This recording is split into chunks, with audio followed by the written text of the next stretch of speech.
Alright, welcome back to the show.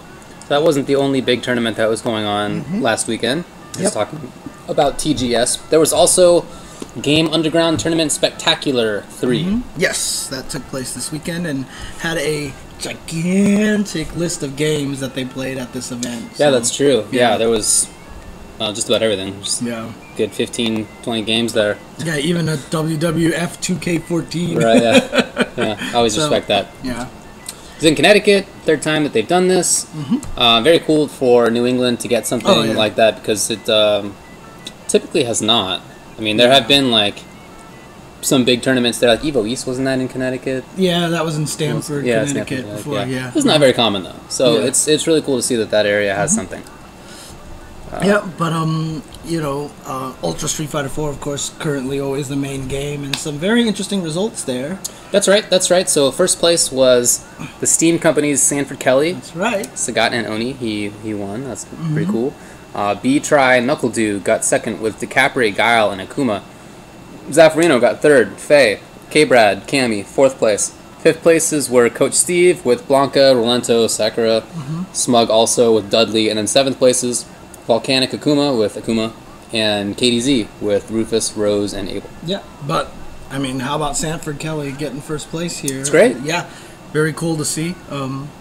Sounds like the new sponsor is doing him well here. You know? Yeah, they're trying to fly him out to a lot more events, and just judging from... It's really interesting because, seriously, judging just from his Twitter and all that stuff like that, he seems a lot happier, too. I hope so. He just seems cheery.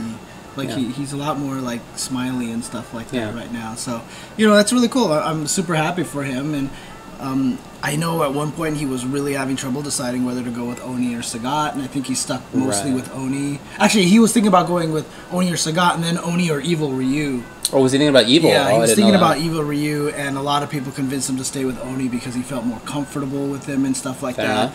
And I think it's paying off very well for him. So he had. I mean, I didn't see the whole tournament; just was on stream. But he seemed to have a pretty good mix between Sagat and Oni. Right. Oni was what he used in the grand finals because he had to make a comeback. You know, he was sent to losers in winners finals by Knuckledew DiCaprio. He used Sagat and lost 2-0, and then he went to Oni and he lost that one too. That was winners finals. He got 3-0'd. Okay. So in the run back in grand finals, he just went Oni. And he just reset it 3-1, then won 3-2. Awesome. But very cool. Also, Knuckledew with DiCaprio. I mean, essentially getting to winners finals, right? I mean, and winning it. So I mean, he made it all the way through with mostly DiCaprio, right? Yeah, from what I saw, it was mostly DiCaprio. Okay. Yeah, a little bit of Guile. I mean, in the grand finals, it was Guile, especially after the reset. But other than that, it was DiCaprio, and very cool. You know, I liked a lot of what he was doing. He definitely had some cool stuff going on. So does it feel like to you that DiCaprio is the best out of the 5 characters, the 5 new characters? I still don't really think so. She could get there. I don't want to say she won't. Right now, I'm just not sure which one I think is the best. I'm just really up in the air about it. Yeah. I feel you on that one. I mean, honestly, right now, I'm torn between DiCaprio and Hugo of all characters. Yeah, I think... I mean, it's... I feel like it's pretty clearly between DiCaprio... Hugo and Poison. Yeah. I agree. I mean, I've seen tweets from Ricky Ortiz saying that he won a small tournament using only Poison. So, you know, definitely potential with that character. Oh, sure. So, Yeah. Okay. Okay, so that was Street Fighter. Let's talk about Ultimate Marvel vs. Capcom 3. So, first and second place. First place went to Control Flux. Second place went to K-Brad. The only reason why I was laughing is because when they got into grand finals, I saw all these tweets like, "Don't let K-Brad win a Marvel major."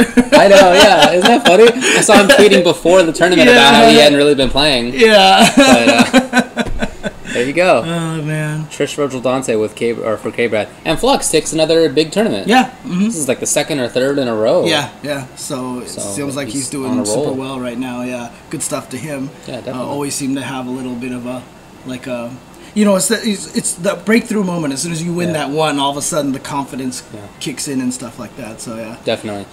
Jay Rosa got third. Jay Rosa has also been on kind of a hot streak. Right. It seemed like there was quite a while where he wasn't... I don't know if he was playing or what. I didn't hear his name that often, but Last couple times, I would say, it seems like he has. So good stuff to him. Coach Steve, who got top 8 at EVO in this game, he was 4th. Yeah, shout-outs to Coach Steve, by the way, because he's doing super well in both games. So that's really cool to see. A very talented guy. Yeah. I mean, when he was taking Injustice seriously, he was a really solid player in that one, too. So, I saw an interview with him by Jamilian.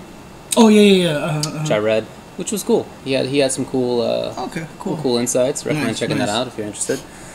B guy got 5th place with Dante Morgan Strider. Nerd Josh also 5th with Morgan Doom Virgil. He apparently beat Ray Ray very, very early on in the tournament. I think he made it into top 8 in winner's side, if I'm not mistaken. So he might have just lost 2 in a row, unfortunately. Yep, lost to Flux. Yeah. And who else did he lose then to? lost to Coach Steve. Oh, okay. Well, lost to Coach Steve. It's a tough 2 people to lose to there. For sure. For sure. So Noel Brown got 7th place, and also New York Crazy Jones with Point Strange Virgil Doom. Yep. Cool. So good stuff to those guys, and yeah, I mean, super happy for Flux. Good stuff to him. Let's see if he can keep going and keep keep the streak up. So I bet I remember there's this one time at Civil War. This is a good year and a half ago, where I bet on him to get top 4 or like 3rd or something like that, because I thought he was doing really well. And this is when I was paying attention to the game. And I was like, I'm really impressed by this guy's play. And I bet on him to do it, and he didn't. And he just kind of never seemed to get to where it seemed like he could get to. Right. I'm really happy for him that it seems like he's there now. Yeah, like I said, even just as recently as that 1st to 15, I think it was, between him and Coach Steve, he seemed to like really kind of lose a lot of confidence during the course of the match. You know, instead of being like Nemo, who like took it from 16-19 to 19-19, you know, that kind of clutchness right there. It's experience. Yeah. You know? And you know what? Winning majors and winning events like Summer Jam and like Guts is going to help you gain that confidence, like I said. So, you know, I expect good. Now that he knows he can win and that he's capable of it, and now he knows what it feels like, it'll be that much easier for him to keep doing it. So. By the way, I forgot to mention this in Street Fighter, Zaffarino, who got 3rd place, one of the hungriest Street Fighter players around. Oh, really? Yeah, and he hasn't been playing for that long. I don't know, few years, and it's been really cool to see him slowly moving up, and 3rd place, and he got top 3 now. Where's he from? He's from Massachusetts. Okay. Yeah, but very cool to see. Nice. Congrats to him. In BBCP, SKD won it. Lich, Lord Knight, level 5 Chan. That seems reasonable. I didn't really watch Dead or Alive. No, I didn't get a chance. 1st place was Wiggles. 2nd place Sonic Fox, whose name you'll be hearing coming up. Yes. This is super cool. Yeah, this is really Gear. interesting. Yeah. So Rue came out. Yeah, Rue. Explain. Yeah. He is probably the premier Japanese Bridget player. He came out to EVO one year and was like just doing the most ridiculous things, and he was a fan favorite. Didn't he win EVO? Did he win it? I think he did, actually. I feel like he now won that you EVO. mentioned it, I think he did win it that year. Yeah. So apparently he won some tournament in Japan that the prize was to get flown out to Guts or something, and sure enough, he's here in the States. It was super cool. Yeah. I don't know the game very well, but it was really cool to see. I didn't get to see it. I didn't actually get to watch it. I would have been super curious because it's the most recent version, right? It's the plus R version, so I didn't get a chance to see it though. So. Well, he won it. Zidane got 2nd. That's all I watched was Grand Finals. Apparently, it's a bad matchup.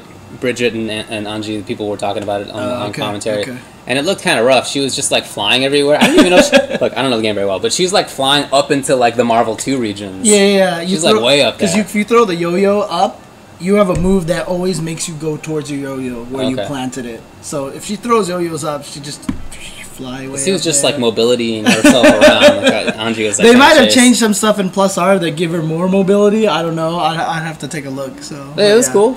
It was cool. Yep. Melee was won by Hacks with Fox. Project M won by Zero. Nice with Pit and Fox. I watched that. I watched top 3 there. Oh, nice. Okay. Yeah. I don't know. Pit's kind of cool, but I'm really interested in Mewtwo and Lucas in this game. They have really cool mobility. It's really weird for me to see Mewtwo's name like at the top of a tier list. He's good in this game, though. But Project M, exactly, is the rebalanced one. So. I spent some time checking into Project M before the Smash demo came out. A lot, actually. So it's cool. Okay. All All right, the most important game, which I didn't see on stream. Maybe it was, but I didn't see it. But it was, of course, kind of bummed me out. Under Night in Birth. Yeah. EXA late. Yeah. Yes. And Winner was Sonic Fox. Sonic Fox won it with Carmine. Second place, Zealous 5000 with Line. Mind Game, Hilda. OG Shine with Wald. I really like his Wald, by the way. Oh, okay, cool. Necro. Is that the same Shine at NLBC, play Street Fighter? Actually, I'm not sure if it's the same, because I know there are 2 players who play as Shine in New York. Oh, really? And like one is OG Shine and one is like something else Shine. Okay. And I always mix it up. That was like the 2. They could be the same. I don't remember. Like there's 2 Marvel players. One's like GC Yoshi, the other's TC Yoshi. That always screws me up too. Yeah. Okay. Necro Undyne with Carmine got 5th. Also 5th was the Kill Sage with Wald. 7th were Minus with Merkava, and 413 with Ori. Yeah. I mean, honestly, not surprised Carmine took this tournament. You were just saying last week, weren't you, about Carmine? Dude, I'm traumatized by Carmine now, to be honest with you. I mean, dude, like, after I played Tatsu, I was just like, this is ridiculous, so... But yeah, no, I mean, not surprised that Carmine took this tournament, so... But good stuff to Sonic Fox. I mean, Lena got 2nd place. She won, if you recall. Toki won West Coast Warzone, so she's a good character. Hilda, 3rd, yeah. Wald, 2 in top 8, yeah. Yeah. Dude, I know, like, this is just isolated towards California, but there's been a lot of smack talk between NorCal and SoCal and Under Night and Birth and stuff like this. Dude, I want to make this happen. That would be so cool. 100% want to make this happen. Yeah. So, yeah, I'm gonna talk with Seglia, see what we can do. Okay, so, cool. Yeah, see what we can. By the way, people are saying that it's not the same Shine. Oh, okay. There are 3 Shines. Jeez, that's Anarchy crazy. says there are 3 Shines. Wow, that's like the customizable moves in Smash Brothers, right? 3 different kinds of Shine. Yeah, Fox has 3 Shines. All right, so. Persona 4 Arena Ultimax. Lord Knight won it with Mitsuru. Nicely done. Injustice, Sonic Fox, Batgirl, 1st place. KDZ, oh, that's kind of cool. The 2 Evo winners in this game got 1st and 2nd place. KDZ 2nd. Yeah, makes sense. That's cool. Yup. Skullgirls won by Sonic Fox. Hey, look at that. Ilya and Sarabella. The Kill Sage getting 2nd. Okay. That's right. And then King of Fighters. Okay, the Prince won it with Karate Hwad and Yuri. And Mortal Kombat, guess who won that game? Sonic Fox won that. Sonic Fox won that. Yeah, so, I mean, seriously, shout-outs to Sonic Fox. He took 4 games here and got 2nd place in DOA. Yeah, I mean, that's pretty incredible. Yeah. I mean, granted, they're not the larger fields games, but still, to be so good at that many games and to be able to take them, I mean, this kid is an up-and-comer. Sure. I would like to see him jump towards the Capcom games, not because you should play the main game, because I just want to see how his play applies to Street Fighter and see if he could... Because the thing about it is, when you have that kind of potential, the only reason why I'd want you to play the more popular games is because that's kind of how you can cement yourself into the legacy of fighting game. You know what I mean? So it's easy to sit here and say Chris G is one of the best players kind of all time already because he's so good right now in so many different games, right? I would love to be able to start saying stuff like that about Sonic Fox, but until he starts playing, unfortunately, the more popular games, no one's really gonna talk about him that way, you know? Dude, as much as I am a fan of Injustice and Under Night and MK9 and you know, a lot of these games, Skullgirls, I actually kind of agree. So yeah, I think he's not gonna do that. I feel like I've heard him say that he's not gonna play. Yeah, but and which is fine. I mean, I certainly absolutely. I certainly understand that. Yeah, certainly understand that. But it would be very cool to see. Oh well, I mean, anyway, he's doing well for himself right now. Yeah, very well for himself. Absolutely. So yeah, good stuff. Yeah, I'm gonna be really interested to see what happens in MKX, which I expect to have a really large scene, at least at the start, as MK9 did. If you recall, a lot, like almost everybody was playing that game, even in a way that they weren't playing Injustice. So I expect that again. It'll be very interesting to see, you know, how he does, and I mean, you know, we'll talk about that game later. But I'm just really looking forward to that scene again. I feel like MKX has huge potential to be super big. Agreed. Super big. So right now, the games that I think are on my radar are Smash 4 and MKX. Those are my the games that I feel like have the potential to kind of topple the Capcom domination of majors and stuff like that. So honestly, I think that'd be awesome. Yeah, I think that'd be super awesome. Yeah, absolutely. Because then the nice thing about it is Nintendo is showing more support. Yeah. Right? Obviously, GameCube adapters and stuff like GameCube controller adapters. And NetherRealms has been doing a really nice job trying to support a lot of the competitive scene. You know, maybe that'll get Capcom a good kick in the butt. You know, like nice. I mean, Capcom America obviously is doing great with the Capcom Cup. I'm not gonna lie about that. But I'd like to see some more involvement from Capcom Japan. That'd be nice. That'd be nice. But yeah, man, I totally agree. So, presumably you saw Wizard tweet out which games do you want to see at EVO, right? Those have to be in there. MKX has to be in there. Smash 4, definitely. Yeah. Has to be in there. Guaranteed. So. Yeah. Yep. And Z also said on commentary at TGS that a lot of Japanese players who were known for Street Fighter were going to be picking up Smash. Including Tokido. Tokido is definitely picking up Smash, so... Yep. There you go. I'm looking forward to that head-to-head. It's a very, very different game, so it's not going to be an easy transition, but we'll see. All right, well, do you have anything else to say about Guts? There were also Killer Instinct results, but my source doesn't have them. Oh, okay. Fair enough. That's it. Cool to see. Yeah, cool. Break time? Yeah, you want to take a break and then we can... When we come back, we'll talk about what makes a major. We'll get to the idea of stick mods, if we have time, all that sort of stuff. Okay, be right back.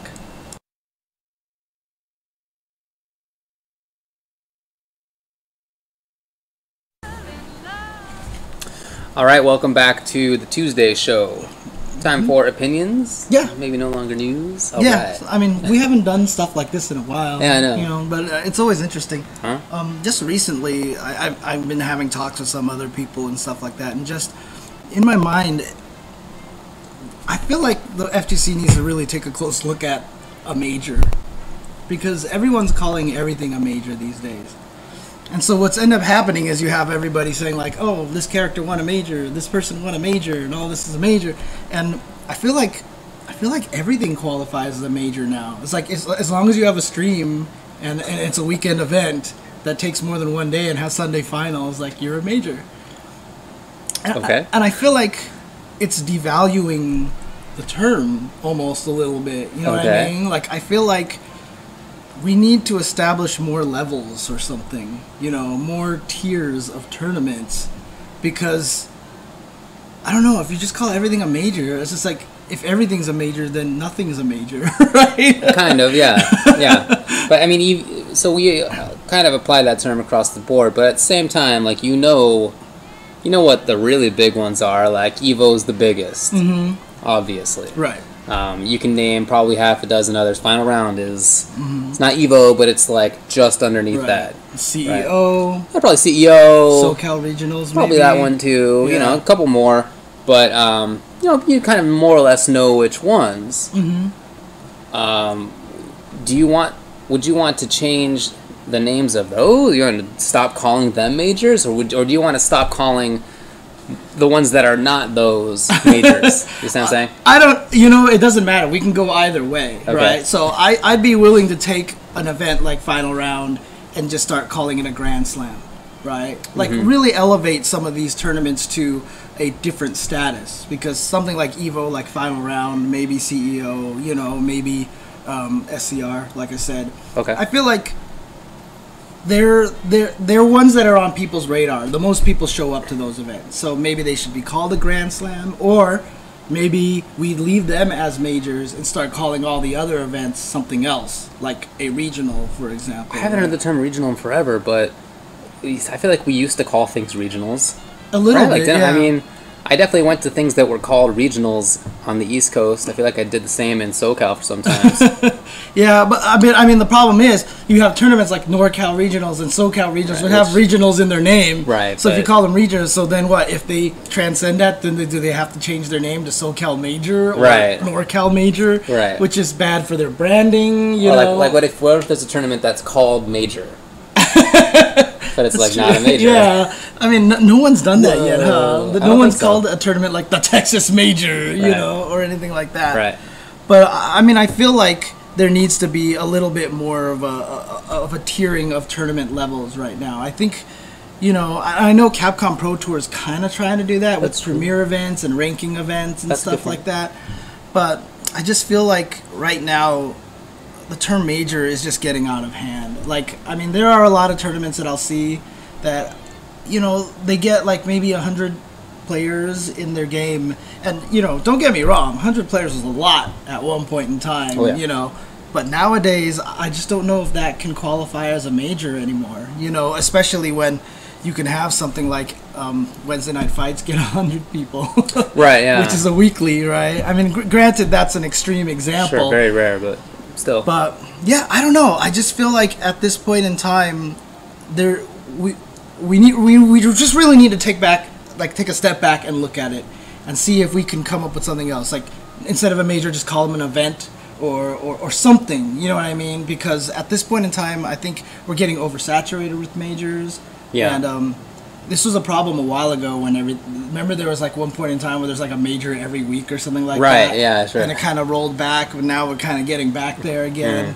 So I just feel like instead of trying to shoot yourself right into the major, like, this also helps TOs because then they can slowly work their way up instead of trying to achieve major status right away, you know. There's nothing wrong with a one-day tournament. There's nothing wrong with a two-day tournament. I agree. You don't need to have these 3 days, Sunday top 8 final stuff, you know, necessarily at the right away. Everybody wants that. It's just there's prestige associated with that, you know. But let me look at it from this point of view. Okay. CEO went from I'd never heard of it to being like one of the biggest majors in like 2 or 3 years. Right. Like really, really quickly. If we were to have a bigger separation between what is a major or a Grand Slam and whatever the level is below that, I feel like it might be tougher to make that happen. To make like a CEO go from like I never heard of it to being really big, or USGT like taking over something that had happened like 5 years before and like making it really big all of a sudden, or you know, SoCal Regional's kind of rejuvenating itself, or Texas Showdown maybe trying to do the same. If it's not called a major, people are like, I don't feel like going to it. I feel like there's a possibility that could happen. That's actually a really good call. And I don't know. Well, maybe then everything should be. Maybe we should go the opposite way then. Have majors and then have things jump out of majors. You know what I mean? Like if you graduate out of major, and keep it sparse. So like if we do have like create premier events and then Grand Slam events, like make it so that it's really hard to get into there. Because honestly, these days, like I feel like a major should be like you should at least be able to fill a 256-man bracket in Street Fighter, right? Or whatever the current most popular game is. I'm just saying Street Fighter right now because it happens to be the most popular game right now.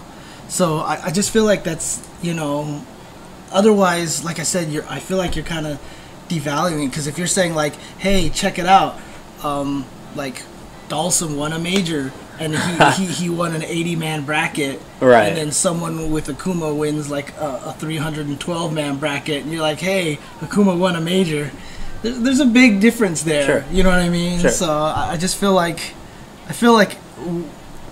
something needs to happen with that. I guess all I'm worried about when it comes to this is whether this kind of like dissuades or does anything against sponsorship, or against you know, like potential viewership. Like say like we get an agreement with Twitch. This is never gonna happen. Twitch will show all fighting game majors. It's like on their front page. Fighting game majors are on the front page, and then it's like rinky dink, like whatever. There's 50 people there. I mean, okay, that's a problem. But I guess barring that, I feel like for me the only issue is just one of semantics, which I care about. Believe me. Okay. Literally my job to care about that. But it's I don't know. I don't feel like, other than forcing this like kind of weird argument within the community, you know, ourselves.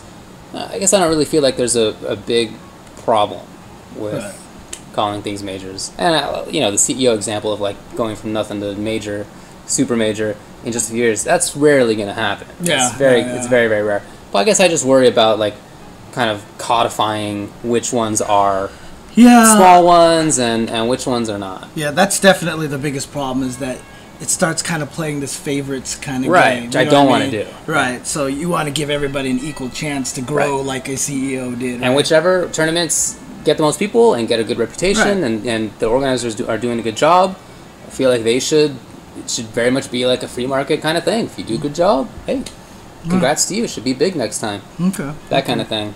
But at the same time, I would like it if more organizers did not immediately aspire to be majors. It'd be helpful to me as somebody who wants to travel around to like decide which ones I should go to, and be helpful to viewers to decide which ones, and players to decide which ones. All those things. It'd be helpful, but I don't know if I can codify it. This stream is like wondering where I'm getting the term Grand Slam from.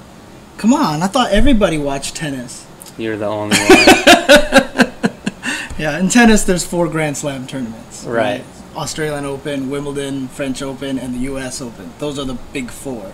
So that's where I'm getting the term from. So. Is that what people were talking about Denny's for? Yeah, they were like, didn't Denny's come up with the term? And someone was like, it's a baseball term. That's what happens when you have bases loaded and you score a home run. That's a Grand Slam home run. Right. Yeah, and then they've started bringing up Denny's because they have the Grand Slams. I didn't understand about the Denny's reference until like right now. Isn't there... There's another sport that has Grand Slams, right? Isn't there some other... Golf has Grand Slam? I don't know. But I got it from tennis in any case. Because tennis is very much like that. There's the different tier levels, and different events give you different points towards your ranking and stuff like that. You know what I mean? Yeah. So if you win a Grand Slam, obviously you get a lot more points than if you win some of the other ones. I don't know what the other levels are called, but see, there's the problem right there, right? Yeah, you don't know them, right? You don't know them because you're like, oh, Grand Slam. And sure enough, as a tennis fan, I only watch Grand Slams, right? I don't watch any of the other small tournaments. So you're right. If we called like 4 events the Grand Slams, we could seriously hurt the viewership of a lot of other events and stuff like that. Although maybe help the viewership of those Grand Slams. Yeah. So I don't know. But in any case, that kind of thing would require a much stronger kind of like central government than we have, or than I think almost anybody wants to have. Yeah, exactly. There's very few people who I've talked to who's actually like, yeah, let's do a central government. Right, and even fewer who want to be the government. Yeah, exactly. Because that's nobody just not. To do that. It's not going to be a fun job, dude. It's not going to be. Nobody wants to do that. Well, anyway. Okay, so.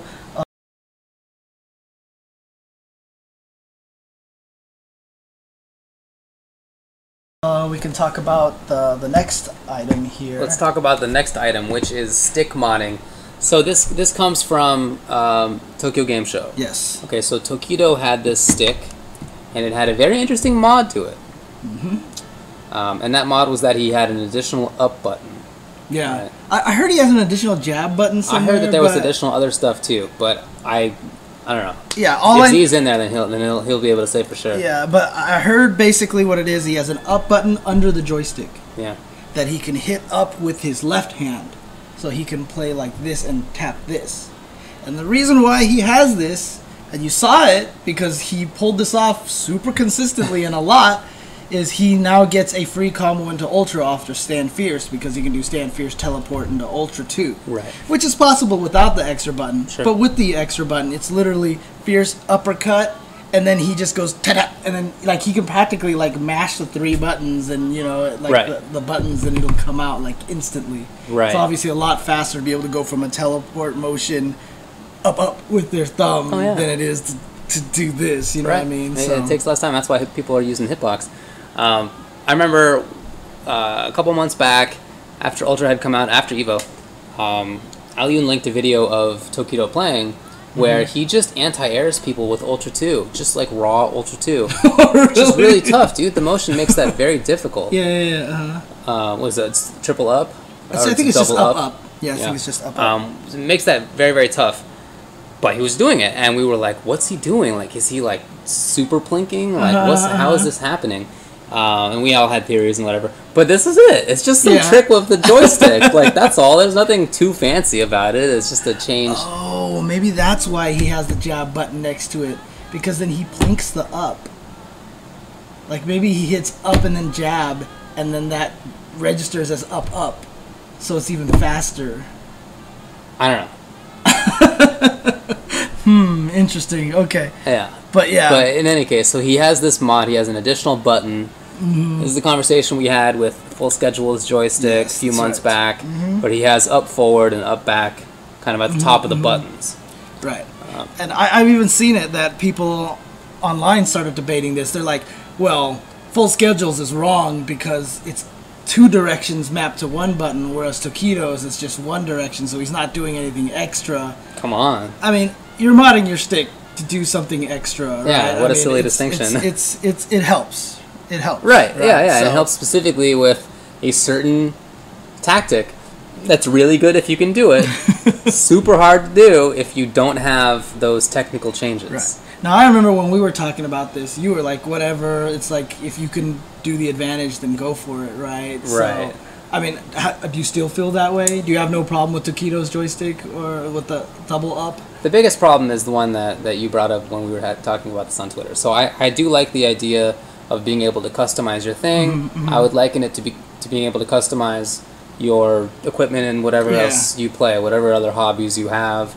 I played hockey, and each position has a different stick, and each player within the position has a different preference for exactly how the length, the curve on the stick, all sorts of stuff, the weight of it, the material it's made out of, all sorts of stuff. And I like that.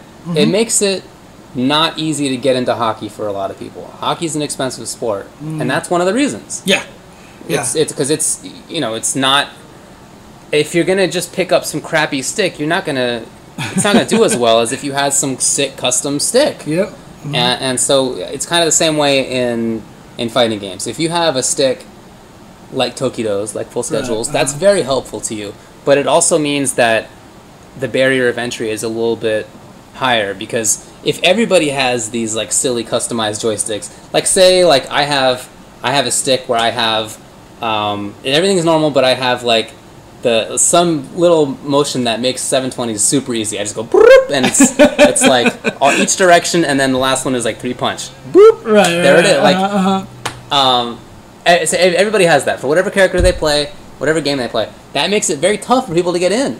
It's gonna be tough to just pick up some PlayStation pad or some regular stick. I mean, you see not how gonna be as effective. You can see the pressure on a lot of players who are trying to get good already when they see players like Justin doing 1-frame links, and then they're like, oh, I gotta play and I gotta land my 1-frame links. And I always tell people, you don't need to learn 1-frame links right away, right?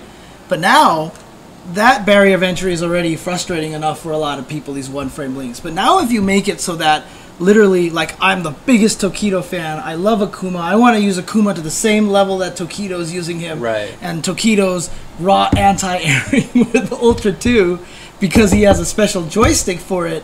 Now you just think to yourself, well, now I've got to find someone who can mod my stick so I can play like Tokido, and then it's just even harder, and it's even more work to get into it, and so it might discourage some people from even playing. I can see it.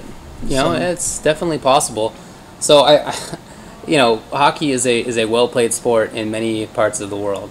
Maybe not here, but there are places where it's super popular, even places that don't have much money. It's just what you do. But so I kind of feel like hockey can like withstand having all these different sticks. You know, it's like not like there are enough people willing to play it. Like that barrier to entry is not going to stop so many people that like not enough people are playing. But I don't feel like fighting games are in that position right now. I agree. Right? So like maybe at some point when it's like King Esport or whatever, but that's not right now. That's not. So right. I mean, do you feel like obviously we have no governing body like we mentioned? Do you feel like it's something that TOs need to look at and start banning? Do you feel like maybe... I like what we currently do, which is that some places ban it and some places don't. Keats wasn't going to ban it, and Final Round was going to ban it, right? Or something. The full like schedule that. is some permutation of that, and I like that. I like the fact that rules can be different in different places. I feel like that's a good enough solution for it right now. Yeah, I mean, really, honestly, it comes down to, is it really helping them? Like, if Tokido is winning every tournament and he's just raw anti-airing everybody with Ultra 2 and Fierce into Ultra 2, everywhere, and it's totally winning him these tournaments, there's something to be talked about, right? But if Full Schedule and Tokido aren't winning every tournament, then really what is there to say about it at this point in time? So yeah, I mean, again, no governing body, and one of the nice things about FGC is we've always been kind of this fluid kind of thing. Yeah. Let's let it rock and see how it goes. So I think that's where I am still. Yeah. Okay. Cool. Well, do you want to talk about the other thing we were talking about? The other. Yeah. Well, I mean, sure. Do you want to? We can do it now or okay. Yeah. We can talk about it now. Okay, that's fine. So obviously, one of the things that happened at Tokyo Game Show, that's been making the rounds a little bit, I guess, has been the topic of Z's commentary. Yeah. There, Z typically does not shy away from sensitive topics when he does commentary. And obviously different people are going to get offended by different things and stuff like that. But for some reason, this particular weekend at the Tokyo Game Show, he hit a couple of topics that seemed to really unnerve a lot of people. And so there have been people talking about, like, complaining about it. A lot of people were, I think, yelling at Markman about it. Markman even had to apologize on Twitter today and stuff like that. So, did he actually apologize? Yeah, he did. So, I mean, I guess one of the main topics that was hit upon was Ferguson. Yeah, I mentioned Ferguson. I didn't hear that one. Yeah, I don't know what the comment was with respect to. I did hear the border running one. Are you talking about Fuerte? Yeah. Like over the border or whatever. Look, it's not that big a deal to me. Right. When it comes to humor, I have like a much higher threshold for what I'm willing to expect. Okay. Or what I'm willing to accept than if it were just like a normal conversation. If it's like some normal conversation that I'm having with somebody and they make these like wildly weird references about things that are serious, different story. Yeah, but if I feel like there's humor involved, then look, dude, like, you can say almost whatever you want. That's totally fine with me. And I don't want to have any kind of like personal philosophy that tends toward censorship, which is something I worry about sometimes in this day and age. I don't think I've ever said that before. Man, I'm an old man now. That's officially old man entrance. No, you're not. But I feel like that's potentially a problem. Right. Yeah, I mean, I think it really just comes down to, I don't think we should put any steadfast rules. I don't think we should,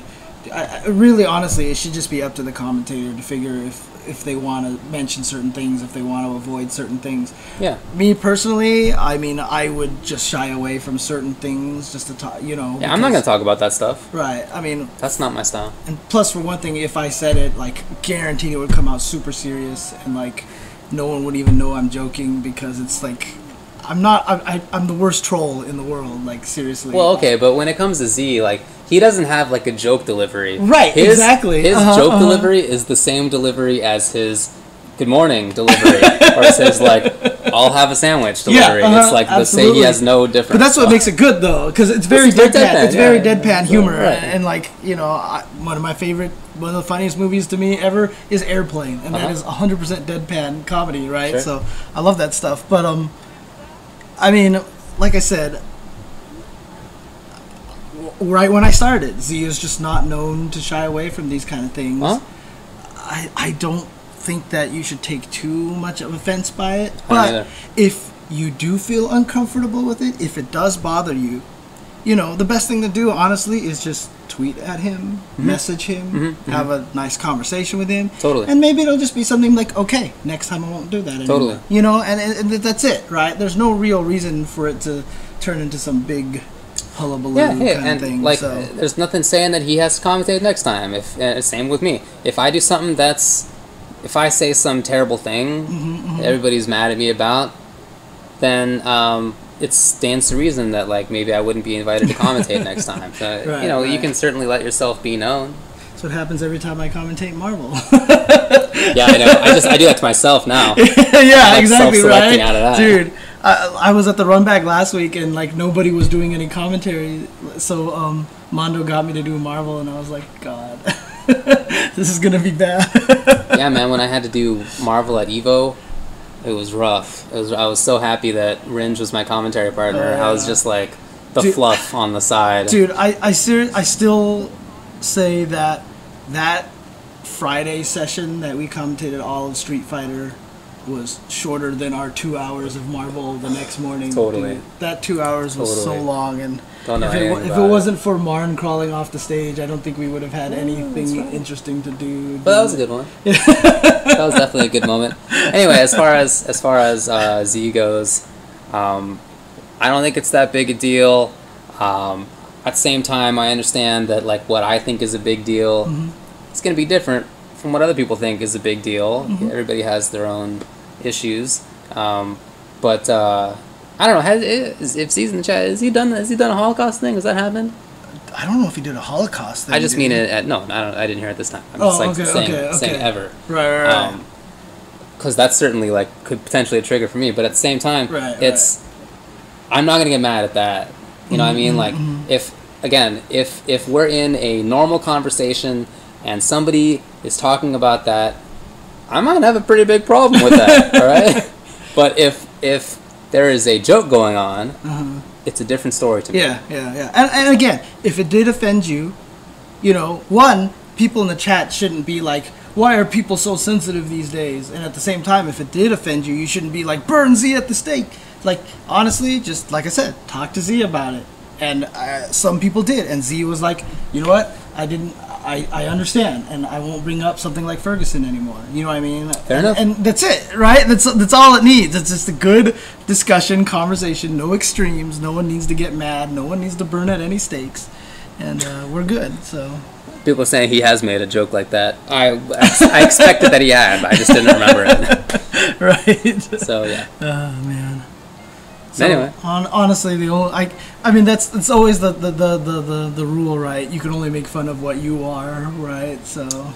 Yeah, but I mean, I certainly think... Like, I pretty much let anybody make that joke, as long as I feel like they're making a joke. Yeah, if I feel like there's maybe a chance that they're not making a joke, I'm going to say something about it. Yeah, and that's one thing about Z that I will say for sure. Anytime he makes any of those jokes, like sometimes you'll hear someone make a joke and you just think to yourself, it's not a joke. Like you know that they're serious about it, right? I don't think there's any time Z has made any kind of joke of that nature that I've thought that he was even remotely serious about, so... I think you're right. Yeah, I definitely think you're right. I mean, he's a smart dude who follows a lot of things, you know. So he definitely has a lot of references up in the old noggin, which is cool. I respect that. But if that's not your commentary style, like, luckily there's a million different kinds that people have. It's not my style, and your style is different from mine, and everybody has their own. So, which is great. Hopefully that continues. Cool. Okay. Well. Okay, so do you want to take a break and come back? We can talk a little bit about some Omega modes and stuff like that. So. Let's do it. All right, be right back, guys.